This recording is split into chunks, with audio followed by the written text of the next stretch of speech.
Bismillahirrahmanirrahim. Assalamualaikum warahmatullahi wabarakatuh dan salam sejahtera. Yang dihormati Encik Syaifuddin bin Muhammad selaku pensyarah bagi subjek CFT 4232, Teknologi Tradisional dalam Warisan. Untuk makluman, kumpulan kami terdiri daripada 10 orang ahli kumpulan dan kami telah memilih topik 7 sebagai tajuk kajian bagi tugasan laporan yang perlu dilakukan. Oleh itu, kami akan membentangkan tugasan laporan yang telah dilaksanakan dan laporan ini mengandungi 7 bahagian iaitu pengenalan, penyataan masalah, persoalan kajian, objektif kajian, analisis kajian, metodologi kajian dan yang terakhir ialah kesimpulan. Baiklah, tanpa melengahkan masa, saya serahkan kepada saudara Muhammad Nazli untuk memulakan pembentangan. Assalamualaikum warahmatullahi wabarakatuh. Untuk bahagian pengenalan, di mana bahagian pengenalan ini kami mendefinisikan inovasi ini sebagai suatu pembaharuan terhadap sesuatu perkara. Ianya juga boleh berlaku terhadap senjata warisan seperti keris. Inovasi ini juga ia memperkenalkan senjata warisan yang mempunyai ciri-ciri khas tanpa membuat sesuatu yang baru, tetapi ianya mengandungi warisan yang kekal ada hingga pada masa kini. Okey, untuk definisi keris pula, di mana keris ini merupakan sejenis senjata yang mempunyai dua mata tajam. Ianya terdiri daripada dua bahagian iaitu mata dan ekor cicak, di mana mata ini merupakan bilah yang berlekuk dan bahagian ekor cicak ini merupakan bahagian di hujung keris itu yang berbentuk tajam seperti ekor cicak. Untuk ukuran keris ini ukurannya antara 33 cm hingga 38 cm. Namun begitu, ada juga keris yang panjang. Namun ianya seringkali kita dengar daripada negara-negara luar seperti Filipina, Indonesia dan bermacam-macam lagi lah negara yang berada di bawah Nusantara. Okay. Keris ini dibuat dengan menggunakan dua cara, iaitu dengan memanaskan besi dan juga cara kedua iaitu meleburkan dua jenis besi. Dua jenis besi ini dileburkan dalam suatu acuan dan dituangkan ke dalam acuan tersebut dan membentuk suatu jenis besi yang tahan. Okey, untuk seterusnya, keris ini selalu dikaitkan dengan unsur mistik, di mana seringkali kita dengar selalunya keris ini dikaitkan dengan unsur-unsur perbomohan, unsur-unsur jin dan unsur yang mempunyai kuasa mistik di mana ianya di luar akal fikiran manusia. Itu saja daripada saya. Saya serahkan kepada saudari Aisyah Humairah.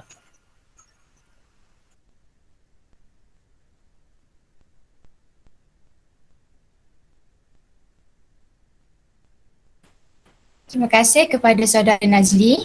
Saya Aisyah Humairah binti Mustafa Faizul, nombor matrik C18A0030. Baiklah, terdapat 3 permasalahan yang diketengahkan dalam kajian ini, yakni masyarakat kini kurang diberi pendedahan tentang peralatan atau teknologi yang digunakan dalam penghasilan senjata warisan bangsa Melayu iaitu keris.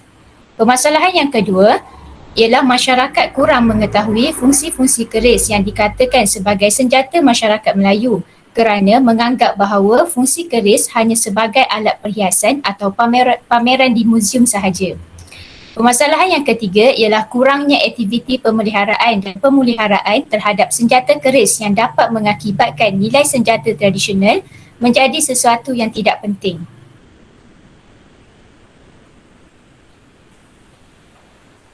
Baiklah, terdapat 3 persoalan kajian yang dikemukakan dalam kajian ini. Yang pertama, apa peralatan atau teknologi tradisional yang digunakan dalam pembuatan senjata keris? Persoalan yang kedua, bagaimana senjata keris berfungsi sebagai senjata masyarakat Melayu? Dan persoalan yang ketiga ialah apakah langkah-langkah yang perlu dilakukan bagi mengekalkan kesenian senjata keris masyarakat Melayu?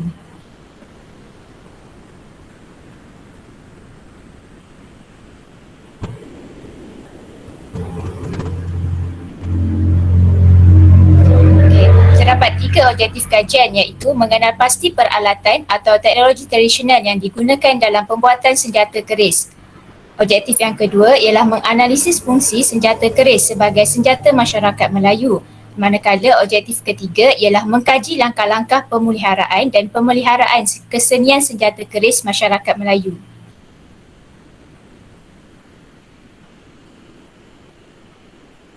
Metodologi kajian. Okey, menurut Kamus Dewan edisi keempat 2013, metodologi merupakan suatu kaedah meliputi penyelidikan yang dilakukan iaitu dengan prinsip yang telah diterapkan menerusi sesuatu kegiatan maupun disiplin. Setiap perkara yang dibahaskan mestilah dilakukan secara terperinci agar pengumpulan maklumat dapat merungkai kepada penyiasatan dalam masalah kajian. Okey, kaedah kajian. Reka bentuk kajian. Reka bentuk kajian. Menurut Kaliger 1970, reka bentuk kajian adalah salah satu cara untuk mengolah sesuatu data yang diperoleh daripada perancangan kajian yang dilakukan secara bersistematik melalui konsep pembentukan rangkaian hubungan antara pemboleh ubah yang terlihat dalam sesuatu kajian. Kaedah kajian. Pengkaji juga membuat beberapa kajian melalui kaedah kualitatif bagi mendapatkan maklumat berkaitan kajian kesenian inovasi senjata masyarakat Melayu terhadap teknologi tradisional dalam warisan. Kaedah kualitatif. Kaedah kualitatif digunakan dalam kajian makalah ini untuk mengumpul data yang lengkap yang diperoleh daripada mana-mana sumber yang boleh dijadikan panduan. Selain itu, cara yang digunakan ialah kaedah penyelidikan perpustakaan. Kaedah ini digunakan untuk mendapatkan data yang lengkap, diperlukan dalam bentuk fakta untuk dijadikan sebagai bahan bukti dalam makalah yang ingin dihasilkan. Hal ini dikatakan demikian. Dalam melaksanakan kajian ini, bahan-bahan daripada buku ilmiah, jurnal dan sebagainya yang berkaitan dengan kajian akan digunakan sebagai bahan utama untuk menguatkan lagi kajian ini. Selain itu, kaedah muat turun internet juga digunakan dalam menghasilkan kajian ini kerana laman sesawang sangat luas dan maklumat yang ingin dicari dapat diperoleh daripada cepat dengan melayari laman web yang berkaitan dengan kajian yang ingin dihasilkan. Di samping itu, maklumat juga dapat diperoleh dengan cepat melalui kaedah ini. Seterusnya, saya akan serahkan kepada pembentang yang seterusnya.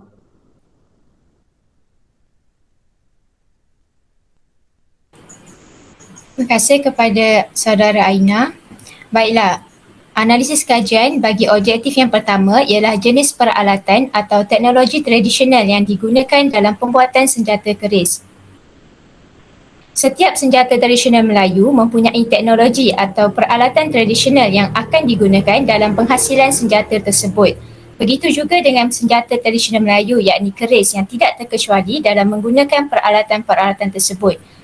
Justeru, kajian ini akan mengenal pasti 11 jenis peralatan atau teknologi tradisional yang digunakan sebagai alat dalam pembuatan senjata keris.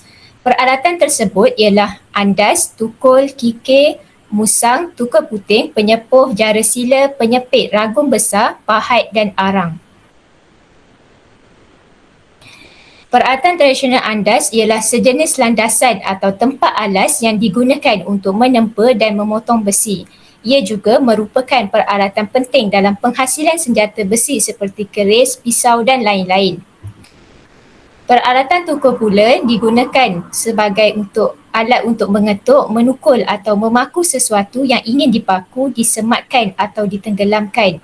Ia juga menjadi sebagai peralatan tradisional untuk menempa atau membentuk alat-alat besi yang mempunyai mata yang nipis. Peralatan tradisional kikir pula ialah sejenis alat untuk mengikis, melicinkan atau mengasah. Ia juga memberi kemudahan kepada pembuat keris untuk melicinkan dan menajamkan mata keris yang telah dibentuk.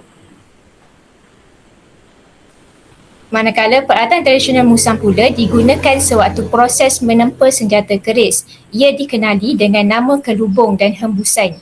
Peralatan tradisional tukul puting pula digunakan untuk menolak hujung sesuatu senjata seperti keris ke dalam hulunya. Ia turut digunakan untuk membentuk logam bagi menghasilkan bentuk keris. Seterusnya saya serahkan kepada saudari Nur Atika. Assalamualaikum, nama saya Nur Atika binti Nordin, nombor matrik C18A0232. Terima kasih kepada saudari Aisyah. Jadi saya teruskan kepada peralatan yang seterusnya, iaitu penyepit. Penyepit digunakan semasa berlakunya proses mengetuk besi dan memegang besi yang panas semasa kerja-kerja menempel berlaku. Seterusnya ialah peralatan penyepuh. Penyepuh merupakan bekas untuk mengisi air putih semasa berlakunya proses menyepuh. Proses ini dilakukan secara berulang-ulang kali. Seterusnya peralatan tradisional iaitu ragum besar. Ragum besar merupakan pemegang atau pengapit sesuatu bahan seperti mengapit mata dan hulu keris masa proses membentuk dan mengikir. Seterusnya ialah jara silah ataupun senggeret. Ia digunakan untuk membuat lubang pada hulu keris bertujuan untuk mencatumkan hujung keris pada hulu. Seterusnya ialah peralatan tradisional pahat, iaitu digunakan untuk membuat lubang dan mengukir. Dan yang terakhir ialah arang. Arang merupakan bahan api atau bahan bakar. Ia bertujuan untuk membakar dan melebur besi. Saya serahkan kepada pembentang yang seterusnya.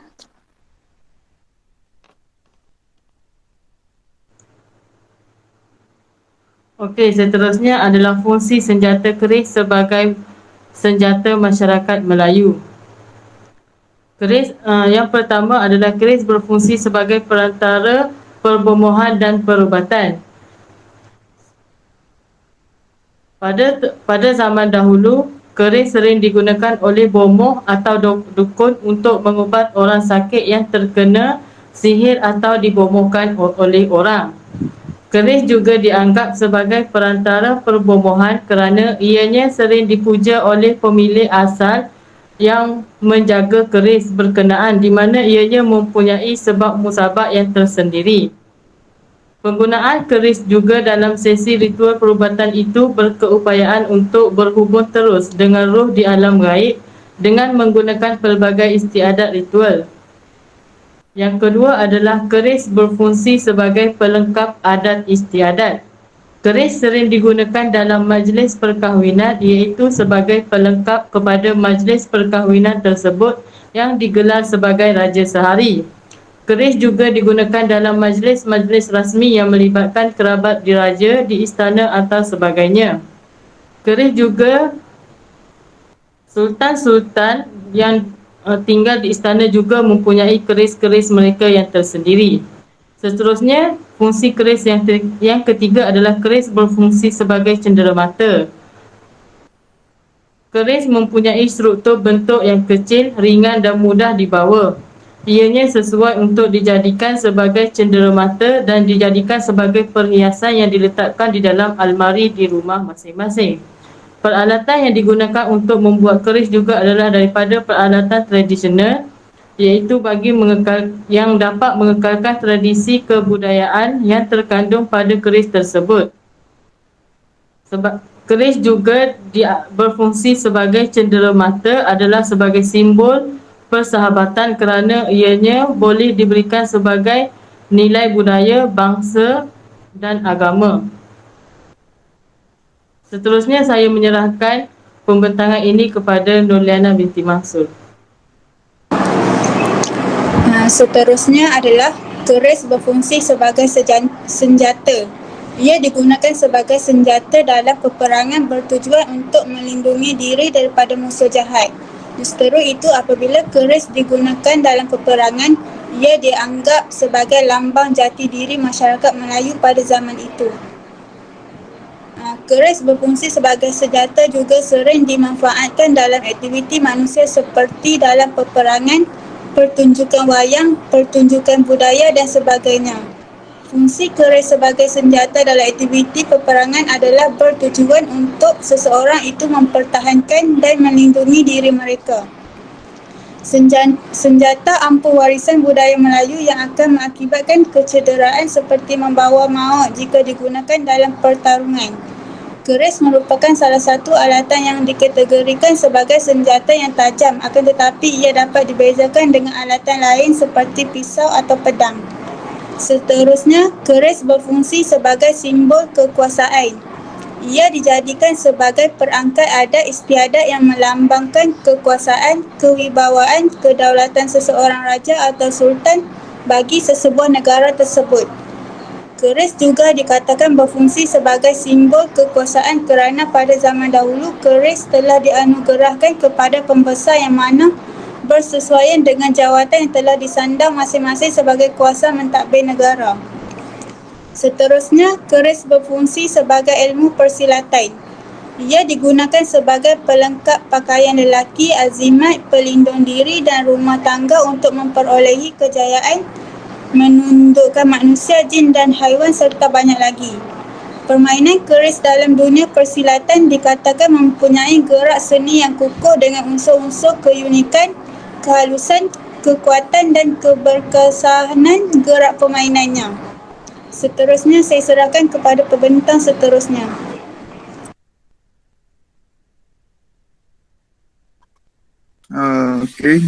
Nama saya Muhammad Firdaus Biriduan. Seterusnya saya akan membentangkan objektif yang ketiga, iaitu langkah pemeliharaan dan pemeliharaan kesenian senjata keris masyarakat Melayu. Langkah yang pertama ialah mengadakan kempen senjata keris tradisional. Kempen ini ia diadakan untuk mengumpul peminat senjata tradisional Melayu termasuk golongan muda dalam mempamerkan senjata keris tradisional Melayu yang disimpan sebagai koleksi. Pameran ini ia dapat memperkenalkan keunikan corak tradisional, jenis-jenis keris yang perlu dijumpai dan berkongsi pengalaman pendapat mengenai senjata keris tradisional. Usaha ini telah dilakukan di negeri Terengganu yang dilancarkan oleh Persatuan Seni Purba Terengganu, iaitu Mak Azhar Mat Lazim.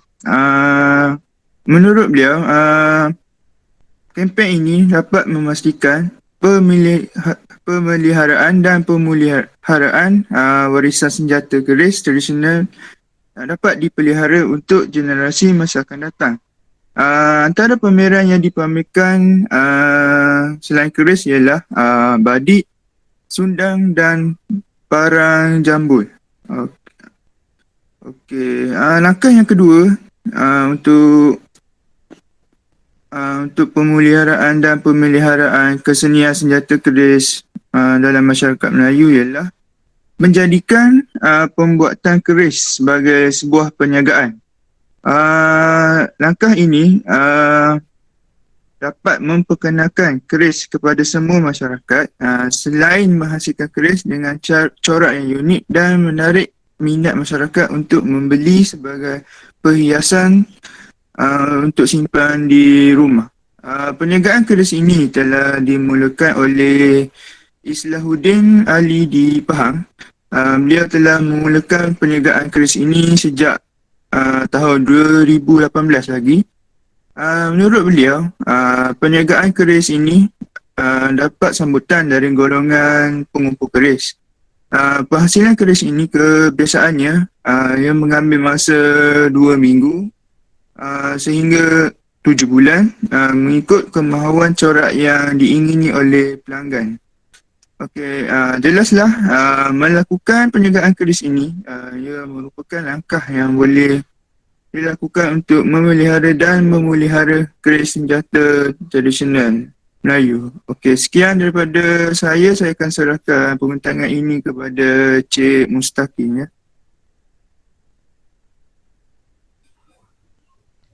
Assalamualaikum warahmatullahi wabarakatuh. Nama saya Muhammad Mustaqim bin Mat Siliji, nombor matriksi 19A0324. Saya akan meneruskan pembentangan dengan tentang cara bagi menjaga kesenian keris, iaitu dengan mengadakan bengkel kesenian pembuatan keris.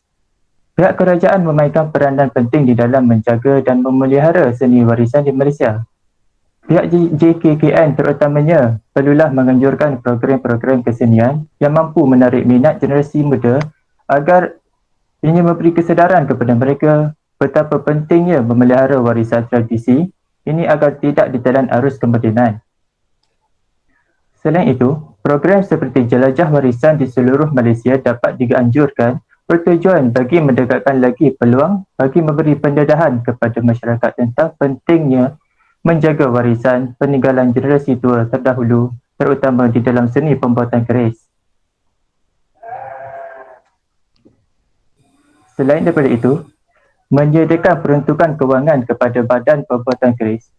Penyediaan atau penyaluran bantuan kewangan kepada pengusaha kecil yang mengusahakan pembuatan keris ini adalah perlu agar mereka mampu menaik taraf bengkel mereka yang kebanyakannya masih menggunakan cara tradisional di dalam penghasilan keris.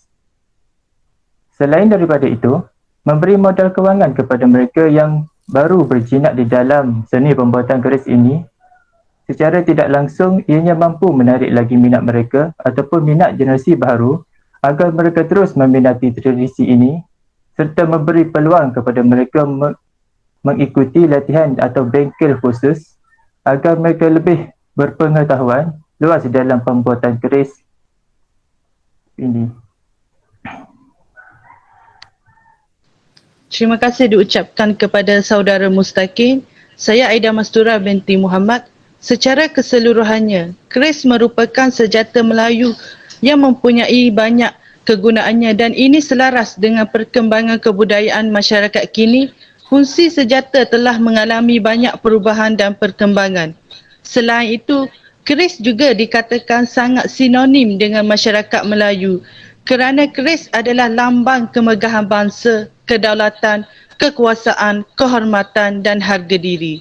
Walau bagaimanapun, keris adalah senjata yang digunakan untuk mempertahankan diri. Seterusnya, tidak dapat dinafikan, keris pada masa kini hanya digunakan pada majlis kebesaran masyarakat Melayu atau dijadikan sebagai perhiasan. Akan tetapi, ia tidak bermakna keris dipinggirkan dalam masyarakat Melayu. Malah masih mendapat sambutan daripada masyarakat, terutamanya daripada golongan yang terlibat dalam dunia ilmu pertahanan diri. Menurut Mat Azhar Mat Lazim, pengurusi Persatuan Seni Purba Terengganu, menegaskan bahawa senjata tradisional Melayu tidak pernah pupus.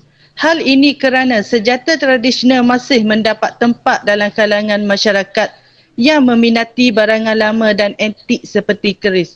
Oleh itu, sebagai masyarakat Melayu, kita haruslah ada kesadaran diri untuk memartabatkan senjata tradisional agar tidak hilang di telan zaman.